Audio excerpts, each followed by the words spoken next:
The fluorescent lights flickered above me in the hallway, casting a sterile glow over everything. I shifted my backpack, its weight a comforting distraction as I headed toward the exit, eager to escape the suffocating confines of the school.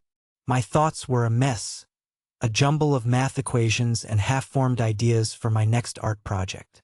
I was ready to disappear into the world outside, to breathe in the crisp autumn air that promised the sweetness of freedom. But then I saw her. "Hey!" she said, her voice slicing through the buzz of my thoughts. "You didn't say hi yesterday." I barely registered her words, my heart racing as I instinctively tried to slip past her. She was my mother's friend, a woman who had always seemed to exist on the periphery of my life. But in that moment, as she blocked the hallway with one hand resting against the wall, I couldn't help but feel a jolt of something. Was it fear? Desire? Something forbidden that made the air around us thrum with tension. I am Nathaniel James, 17, an aspiring artist with a penchant for solitude. Right now, I felt an unsettling mix of dread and exhilaration. I never knew how to react around her, and that uncertainty was like a tightrope I walked daily, balancing between admiration and fear. She was in her early 40s, but there was a youthful spark in her eyes that made her seem ageless. Today, she wore a soft, knitted sweater that draped over her frame like a warm embrace. Her hair, a cascade of chestnut waves, framed her face, catching the light in a way that made her look almost ethereal. I could smell a hint of her perfume, a warm vanilla scent mingling with the sterile air of the school, and it pulled me closer, a magnetic force I couldn't resist. "Why do you pretend not to see me?" she asked, her tone teasing but with an undercurrent of seriousness. I averted my gaze, focusing on the floor tiles, the way the white and gray squares formed a pattern that led nowhere. I could feel her watching me, waiting for an answer that wouldn't come in words but in the way I looked at her. I started, but the words caught in my throat, lost in the rush of blood pounding in my ears. She leaned in slightly, her proximity igniting something in me, something raw and unsettling. "I just want to know why," she pressed gently, her voice low, inviting. I could feel the warmth radiating from her body, an invisible barrier that made it hard to breathe. The hallway felt smaller, the walls closing in as I stood there, caught in the intensity of her gaze. It was a game of chicken and I was losing. "I don't know," I finally managed, my voice barely above a whisper. She tilted her head, considering my answer or lack thereof. "You know, it's okay to acknowledge people. It doesn't cost anything." Her words hung in the air, heavy with unspoken implications. I could feel the tension crackling between us, a fragile thread that threatened to snap. I could tell she was toying with me, pushing against the edges of my comfort zone, and I didn't know how to react. "I guess I don't want to bother you," I said, my heart racing as I glanced up, meeting her eyes for the briefest moment before looking away again. "Bother me?" she repeated, a soft laugh escaping her lips. "Nathaniel, you could never bother me." For a moment, I dared to meet her gaze again. There was something in her eyes, a warmth that made the world outside fade into the background. I could feel the walls of the hallway closing in, the noise of the bustling students around us drowning out as if we were the only two people in the universe. It was intoxicating, terrifying, this moment suspended in time where nothing else mattered. "Why do you care?" I blurted out, the question slipping from my lips before I could stop it. She paused, her expression shifting slightly, the teasing glint in her eyes replaced by something deeper, more serious. "Because I see you, Nathaniel. I see your talent, your potential, and I know how easy it is to get lost in the noise." I swallowed hard, her words wrapping around me like a cloak. "I'm not lost," I protested weakly, but even I could hear the uncertainty in my voice. "Maybe not," she replied, her gaze steady. "But you're hiding from yourself, from what you want." I shifted uneasily, the truth of her words striking a chord deep within me. She was right.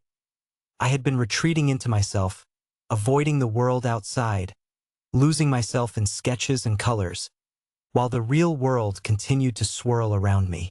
"Why are you really here?" I asked, my voice barely above a whisper, the question hanging in the air like a fragile thread. "I'm here because I want to help," she said simply, her voice low and steady.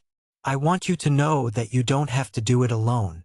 The sincerity in her eyes sent a shiver down my spine, and I took a half step back, the distance between us suddenly feeling like a chasm. "I don't need help," I replied, more defensively than I intended. Her smile faltered, and for a brief moment, I saw a flicker of hurt cross her features before she masked it with her usual warmth. "You're stronger than you think, Nathaniel, but strength doesn't mean you have to do everything on your own." The air between us thickened, the tension palpable as I struggled to process her words. I could feel my heart hammering in my chest, a relentless drumbeat that echoed in my ears. I began, but the words eluded me. She stepped forward, closing the space between us just a fraction, and I could feel her warmth radiating off her skin, a heat that sent my mind racing. "Look at me," she said softly, her voice coaxing. I hesitated, my pulse quickening as I met her gaze. There was a depth there, a connection that made me feel seen in a way I had never experienced before. It was terrifying and exhilarating all at once, and I found myself wanting to lean into it, to surrender to the moment. But then the sound of laughter echoed down the hallway, a group of students passing by, and the spell was broken. I stepped back, the reality of our surroundings crashing down on me like a wave. "I have to go," I stammered, the urgency of my words a thin veil for my growing panic. "Wait," she said, her voice a soft plea as I turned to leave. I paused, glancing back over my shoulder. "I'll see you later," I said, and without waiting for a response, I hurried down the hallway, my heart racing. The sun had begun to set by the time I reached home, casting long shadows across the yard. The air was thick with the scent of fallen leaves and the distant sound of laughter from the neighbors. I pushed open the door, the familiar creak echoing in the stillness of the house. My mother was in the kitchen, her back to me as she prepared dinner. I could hear the sizzle of vegetables in the pan, the comforting sounds of home. "Hey, Nathaniel," she called, glancing over her shoulder. "How was school?" "Fine," I replied, my voice flat as I dropped my backpack by the door and made my way to the fridge. I poured myself a glass of water, the cool liquid refreshing against my dry throat. My mind was still racing with the encounter from earlier, replaying every moment, the way her eyes had searched mine, the warmth of her presence lingering like a ghost. "Nathaniel?" My mother's voice broke through my thoughts, pulling me back to reality. "Yeah. Are you okay?" she asked, concern etched on her face. "Just tired," I replied, avoiding her gaze as I took a sip of water. "All right," she said, though I could tell she didn't quite believe me. "Dinner will be ready soon." I nodded, grateful for the distraction as I retreated to my room. I closed the door behind me, leaning against it as I took a deep breath. The walls felt like they were closing in, the silence pressing down on me as I sank onto my bed. I stared at the ceiling, my mind racing with thoughts of her. Her warmth, her laughter, the way she had looked at me as if I were something special, something worth noticing. But there was a chasm between us, an invisible line I wasn't sure I could cross. She was my mother's friend, an adult in my life who had always been a distant figure. The thought of crossing that boundary terrified me, and yet, the desire to connect with her, to understand her, was an ache I couldn't ignore.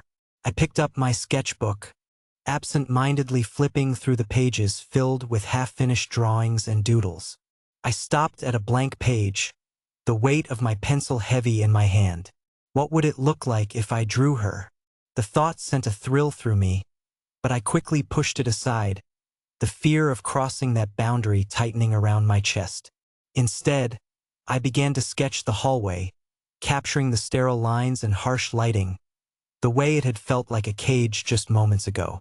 As I drew, I lost myself in the lines and shadows, the act of creation grounding me, a welcome distraction from the chaos of my thoughts. But even as I sketched, I couldn't shake the feeling of her gaze, the warmth of her presence lingering like a shadow. The next day, I found myself walking the same path to class, my heart racing as I approached the hallway. I glanced around, half expecting to see her leaning against the wall, waiting for me. But when I turned the corner, she wasn't there, and I felt a strange sense of disappointment wash over me. I tried to shake it off as I went through my classes, but her absence lingered in the back of my mind, an unanswered question that gnawed at me. During lunch, I sat with my friends, their laughter ringing in my ears as I picked at my food, unable to focus on the conversation. My mind kept wandering back to her, the way she had looked at me, the warmth of her presence. "Nate, are you even listening?" one of my friends, Jake, asked, snapping me back to reality. "Yeah, sorry," I mumbled, forcing a smile. "Dude, what's up with you?" Jake pressed, concern etched on his face. "Just thinking," I replied, but I could feel the weight of their gazes on me, the unspoken questions hanging in the air. I pushed my plate away, the food suddenly unappetizing. "I'm going to go outside for a bit," I said, rising from the table. "All right, man," Jake said, but I could feel the weight of their stares as I walked away. I stepped outside, the crisp autumn air hitting me like a wave. I wandered to the back of the school, finding a quiet spot beneath a tree where I could breathe. I leaned against the trunk, the rough bark grounding me as I closed my eyes, letting the chill of the air wash over me. But even in the silence, I could feel her presence, the warmth of her gaze lingering just out of reach. I opened my eyes, my thoughts swirling as I tried to make sense of everything. What was happening to me? Why couldn't I shake her from my mind? As I stood there, lost in thought, I heard footsteps approaching. I turned, half expecting to see her, but it was just another student, a girl from my art class. She smiled and waved as she walked by, but all I could think of was the woman who had stopped me in the hallway. "Get a grip, Nate," I muttered to myself, shaking my head as I turned back to the tree. But no amount of self-talk could silence the ache of longing growing within me. The following day, I found myself in the same hallway, the same anticipation thrumming in my chest. I walked slowly, hoping to catch a glimpse of her, but the minutes dragged on, and still, there was no sign of her. Just as I was about to give up and head to class, I spotted her at the end of the hallway. She stood there, her hair catching the light, a vision that made my heart race. "Hey!" she called, her voice brightening the dull atmosphere. I hesitated, my heart pounding as I made my way toward her. "Hey!" I replied, trying to sound casual, but the weight of my emotions hung in the air between us. "You came back," she said, a smile breaking across her face. "Yeah," I said, shifting my weight from one foot to the other. "I wanted to see if you were here." Her smile widened, and I felt a flutter of hope. "I'm glad," she said, leaning slightly against the wall, her body language open and inviting. We stood there, the air thick with unspoken words. "I've been thinking about what you said," I finally admitted, my voice barely above a whisper. "About hiding?" she asked, her eyes searching mine. I nodded, feeling exposed under her gaze. "I guess I didn't realize how much I was doing it." "It's okay," she said gently. "It's easy to get lost, especially at your age. But you have so much potential, Nathaniel.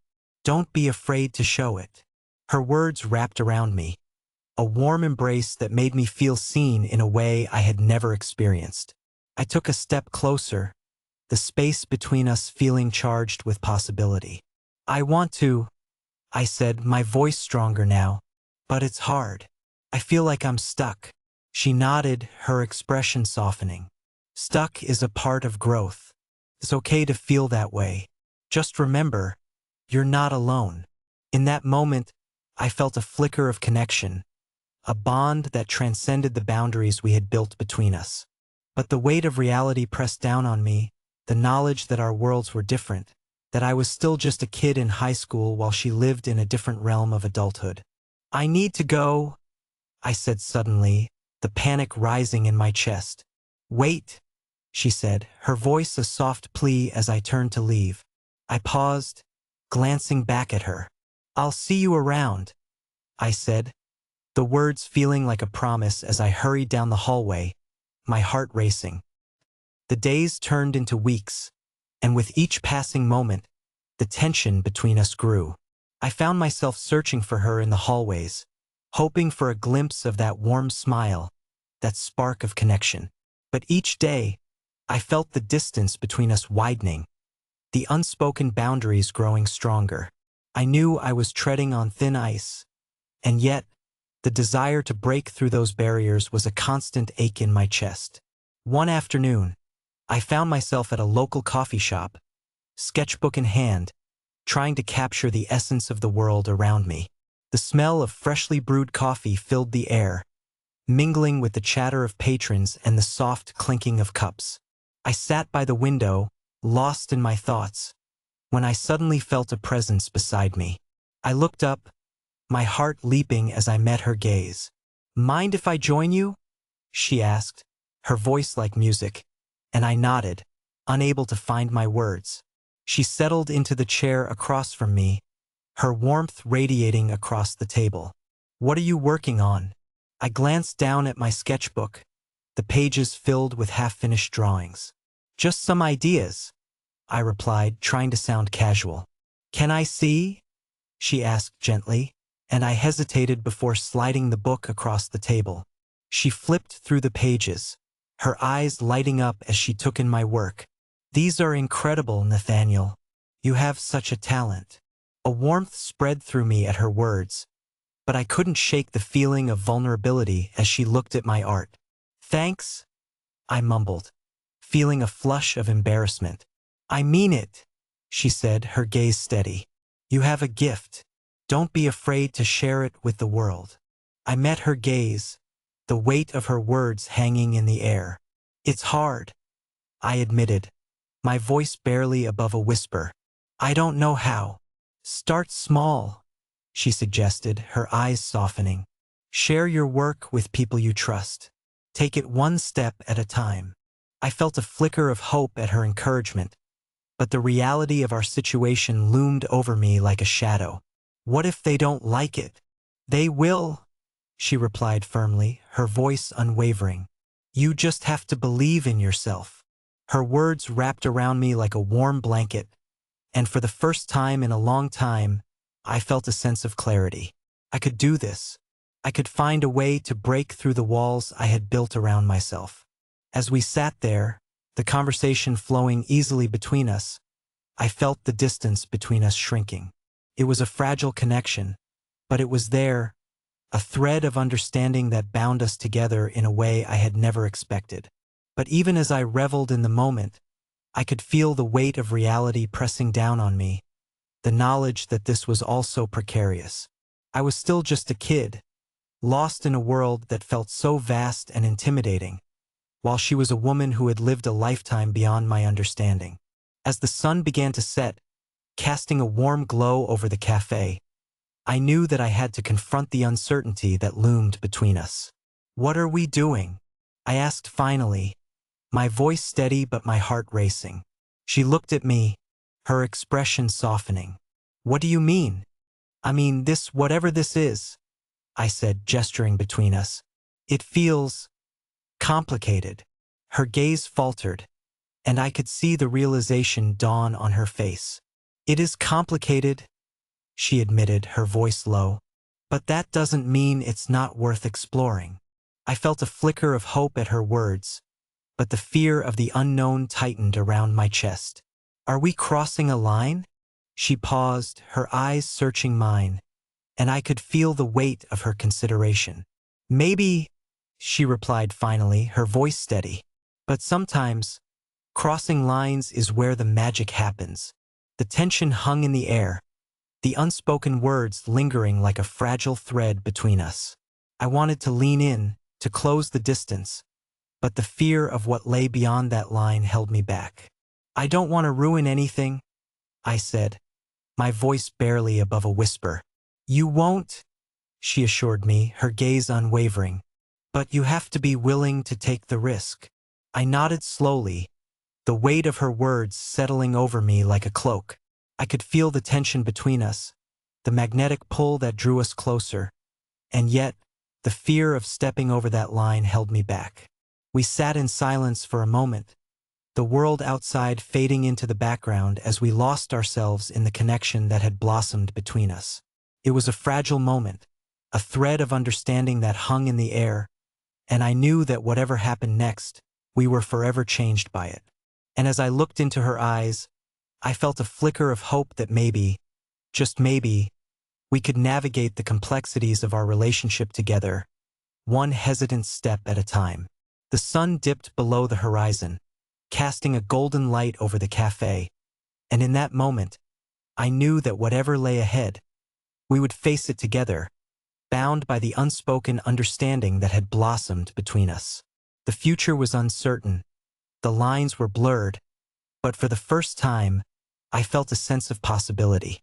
And as I sat there, lost in her gaze, I knew that I was ready to take that risk, to embrace the unknown and discover what lay beyond the boundaries we had built. In that shared silence, a fragile understanding blossomed between us, an unspoken agreement that whatever we faced, we would face it together. And in that moment, I felt a flicker of hope that maybe, just maybe, we could navigate the complexities of our relationship, one hesitant step at a time.